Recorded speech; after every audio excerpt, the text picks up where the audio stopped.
I'm painting these gorgeous roses on twin rocker paper. I went lots of hit and miss strokes, so I'm using a mop, and I'm also saturating the brush with paint, but I'm leaving it slightly dry so I have those hit and miss highlights for flowers, because they have that sparkly feel.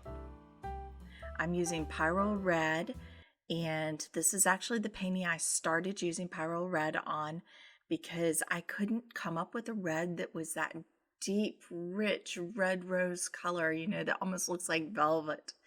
And this is just perfect. My other reds wouldn't do it no matter how much I tried. So try the Pyro Red, or if you have one that works, terrific. It's always fun to add a new color. So I'm going around in the shapes of the petals, and thing you have to remember is I've done a very careful a very careful drawing of this, and I am going along with the brush strokes, and I know exactly where I'm going, and that's why it can look very loose and flowing. It's because I've done it. I've painted this painting twice. I've done a whole bunch of sketches, and I've drawn it out carefully. And then, so I have this framework to work in, and I can be loose and wild and have splatter paint and things going and let my brush just dance. But I know where it's going. I know the size of the dance floor, right? So the roses in the background have a little less highlights. The ones that are my center of interest. This doesn't really have a strong center of interest. It's what I call kind of a dappled floral center of value pattern. And a lot of floral paintings, you'll see that where it's more dappled, where it goes in and out, but there's still an area that you want and a couple flowers that you want the eye to be drawn to, and those are the ones with the strongest contrast and the most detail. So the far ones, I want them a little out of focus. They're not so crisp. They don't have so much detail. And the only color I've used so far is that Pyro Red. And you want to use a rougher paper.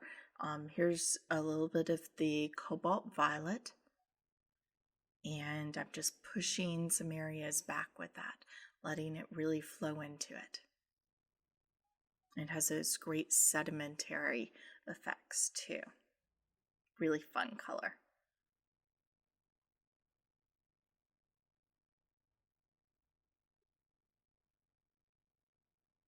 So this is really one to play with because, oh, well, who needs an excuse to get themselves roses of whatever color you like? I previously loved painting white ones, and I've done a couple ones of red ones lately, and who knows what color it'll be next. I can't decide.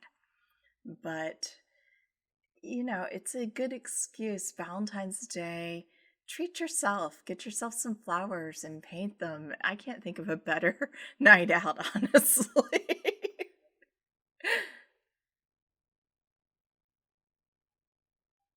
Kind of sad, I guess, but that is my idea of a perfect Valentine's Day. Painting roses. So I'm just going in these shadow areas, and I'm not doing anything too tiny yet. I'm still blocking out big areas, and that is the reason for those detailed where those petals were line drawing, because I don't want to put that. I want to do as much of this without gouache as possible, right? I want the really translucent color of the white, and I want really translucent petals, because even though they're the velvety, you lose a little of the richness when you do it in gouache. It's a little bit more like oil paints, which isn't as vibrant.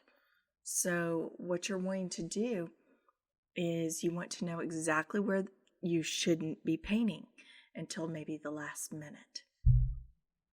So a little bit smaller strokes around the middles, centers of the flowers where the petals are tighter closed. But I'm still reserving a lot of whites And it's funny, but even this far into a painting, I think the entire painting, minus some of the YouTube editing, took about 20 to 30 minutes. It wasn't a very long painting, so you get to see most of it. Um, but it didn't take very long, but I had to paint it a couple times to make it not take very long. And that's one thing that y'all don't normally see is behind the scenes. This takes time to develop. This takes sketches. This takes a couple tries. And that's the neat thing is I don't care whether this one messes up or not while I'm painting it. I mean, I don't want it to mess up. I'm using this luscious paper and, all this gorgeous paint, and I don't want anything to mess up. But I would rather take a chance and hopefully it'll turn out. You never know. And if it doesn't turn out, well, I took that chance and now I know. Do not be afraid to experiment, and you're better off painting 10 paintings than spending days painting one. Because that really good one, it won't take that long to paint. But it took who knows how long in preparation to paint. This is some Viridian and the Nicolazzo yellow, and I want that strong but bright, to go with the brightness of the red, I want that strong, bright contrast. So they're opposite on the color wheel, and green is going to make the red brighter and duller too.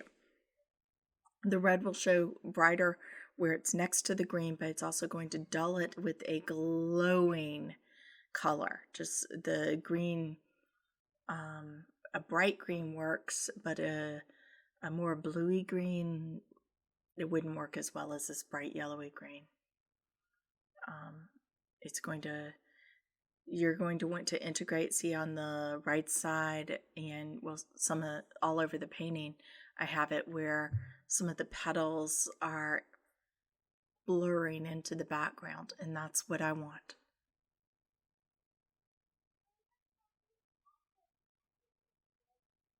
I just want the little strokes and more details now in the center of these 3 main flowers. And you can see how it's recognizable as a rose. It doesn't take much. And I'm still keeping a very simple palette, and I'm still letting all the edges blur. The only sharp areas on this will be the centers of all the petals.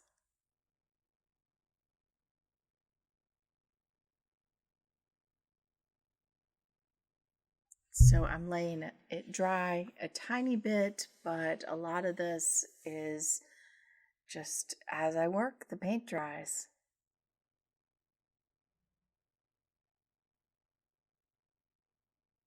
And that way I have areas that flow into each other and areas that are all crisp and nice, and just the contrast between those two things makes a big difference.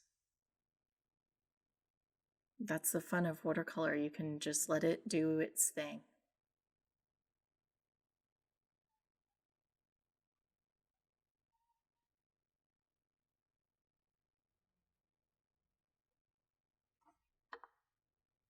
And I'm still using a mop brush, notice, so I'm still wanting everything fairly loose.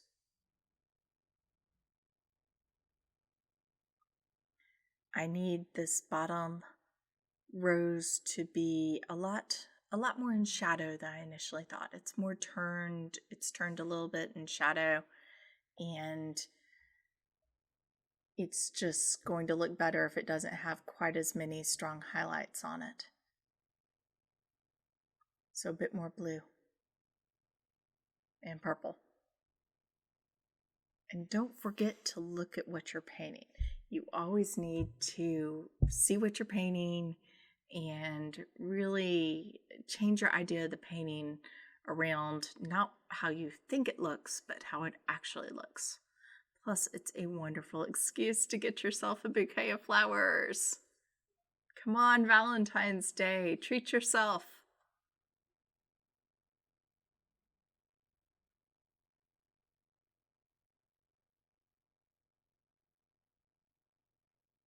Now it's dried a tiny bit and I've switched to my sable.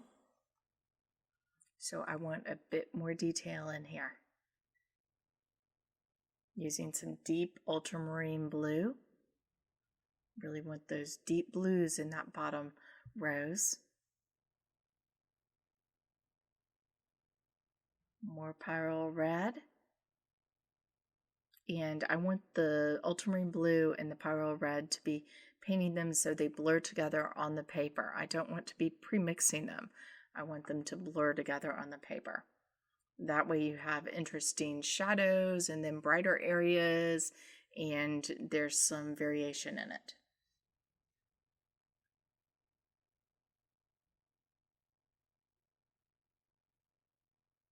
So I'm still leaving a couple highlights in there just because I don't know if I'm going to need them, right? Until more of the painting is done. I'm working around the entire painting at once instead of this area finished, this area finished. I'm moving around the entire painting, and that way it will be integrated.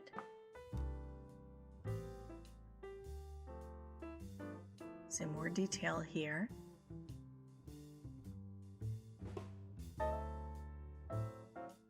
And those wonderful sweeps, velvety sweeps of the rose petals.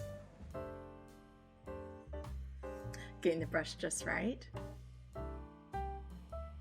See, when you're going over white or something like this, you want it to be just the right amount of hit and miss. So if you're not sure about how your brush is prepped, take a look at it.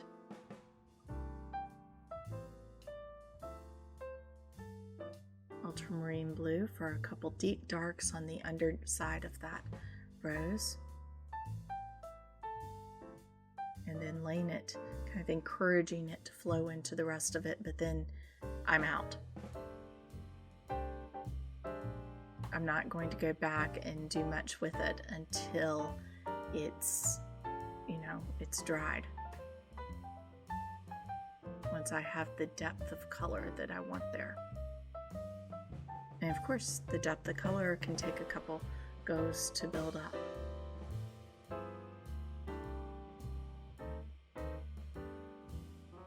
I love painting flowers because it feels like you're almost pulling them out of the paper. They feel like they're blossoming. And excuse to have flowers.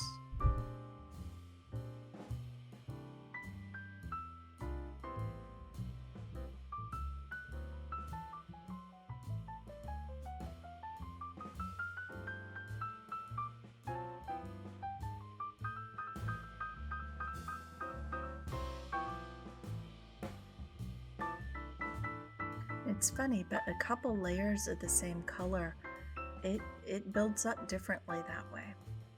So a bit of green in there. And now I'll pull it together with the background, and it'll also dull those underneath shadows, so it really contrasts with the brightness of some of the petals.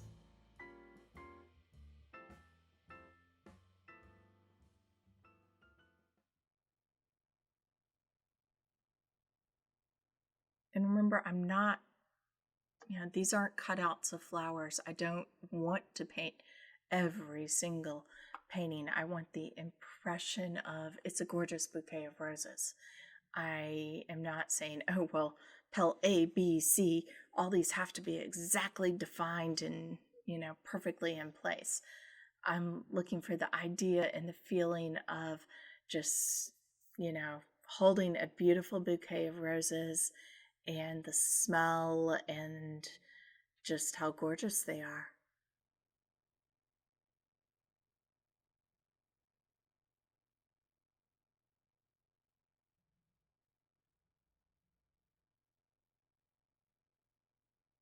And that, you want that feeling. There's really no point in painting exactly photographic realism.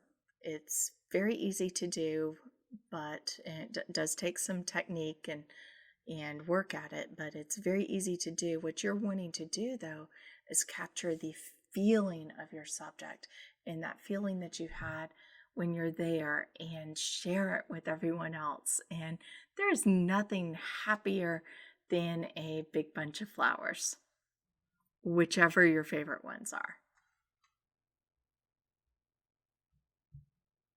And everyone's going to have different flowers that really mean something to them.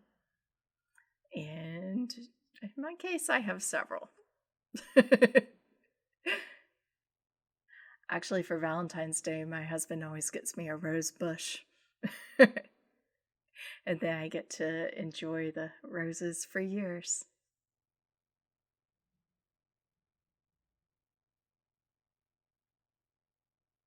But you can enjoy roses for years if you paint them too. So obviously I get those too.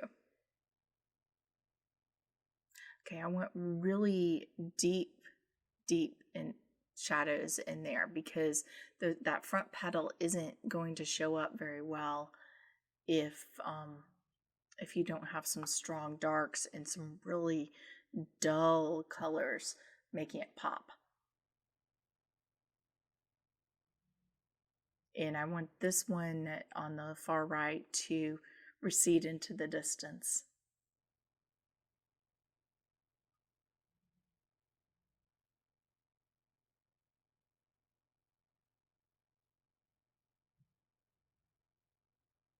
Up at the top, that one needs to recede too. It needs to be just enough to say it's a rose. And that's all you're interested in. Just enough. It's so easy to overdo, which is mostly why I do several paintings of each subject.